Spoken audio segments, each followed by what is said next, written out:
Hey, good morning, everybody. Belle's drinking her water down there. I don't know if you can hear it or not.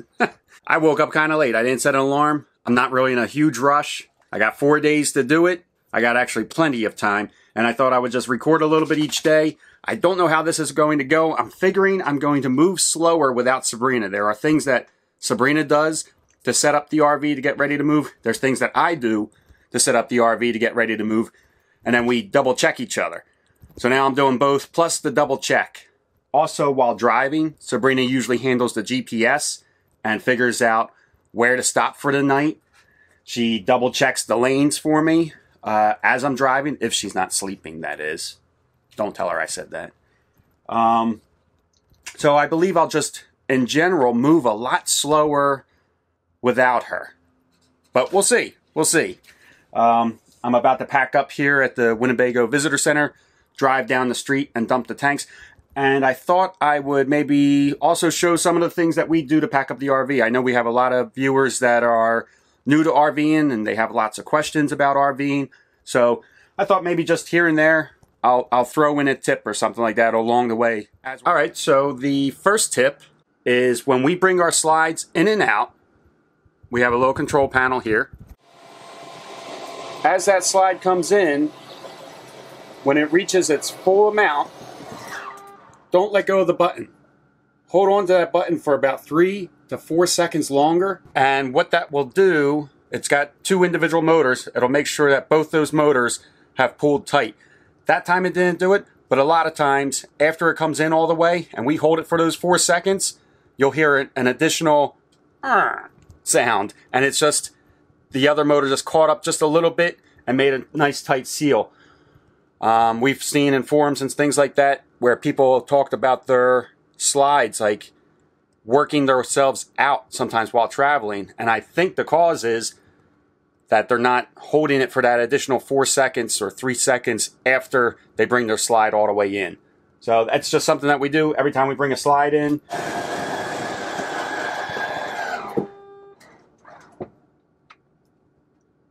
Alright, I don't know if you could hear it that time, but there was a little extra motor push right before I let go of the button. All right, something else that we do on the outside of the motorhome, some people do it, some people don't, is that we turn off our propane while traveling.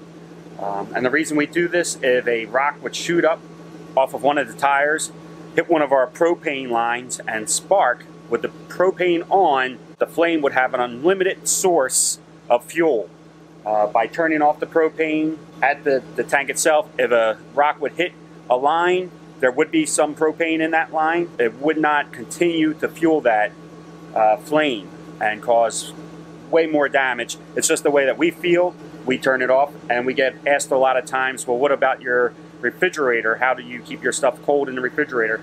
The refrigerator is actually very well sealed. We travel 8, maybe 10 hours in a single day at times. And all that stuff in the fridge stays cold for those 10 hours. When we pull into the next rest area or stop for the night, we just turn the propane on overnight again, turn the fridge back on. But the fridge has no problem staying cool and cold for those 8 to 10 hours. It just acts as a giant cooler. Another question we get asked a lot is about our tow car. What we tow is a Ford C-Max hybrid. The reason we don't talk much about it is we have had very good luck with it. We've towed it for about 35,000 miles now. But in the forums, it gets horrible reviews as a tow car. People have issues that when they arrive to places, their batteries are dead. I'm trying to remember what else. But I just know when we go into the forums and look up tow vehicles, like there's tons and tons of complaints about the Ford C-Max being a tow car. So that's the reason why we don't recommend it. We're like, well, maybe we just got lucky with this one. So we don't want to recommend something that everybody else seems to be having an issue with. That's what we tow. We use a Roadmaster, and we've had extremely good luck with that. Hey, so I made it the first leg of the trip. All 1.3 miles. I actually just came right down the street here for Pamel Park to empty our tanks. And another quick tip is we're pretty level here, but when we dump our tanks, I like to use our level jacks, level the RV out, and then empty our tanks. I just feel like it gets more of the waste out if we're level rather than a lean. Sometimes you pull up to some of these dump stations and you're like way off level. So I just use our jacks, get us level, empty the tanks, and then, you know, pop the jacks back up, and then we'll roll on out. Something I would like to mention is our RV snap pads. I just spoke about leveling real quick to empty the tanks, and these really help out in that situation. They have a permanent rubber pad that's snapped to our jack, and it protects the ground, and it protects our jacks. And been using them for a little over a month now, and absolutely love them. I should also point out that we have no affiliation with RV Snap Pad whatsoever. We just really enjoy the product. In fact, we bought these using our friends Chickery's Travels product link, and that's how we got ours. So if you're interested in getting snap pads, go check out Chickery's Travel, and they have a affiliate link with them. All right, Belle and I are ready for our trip. Tanks are emptied. Belle, your tank is empty also? All right, we'll go for a ride.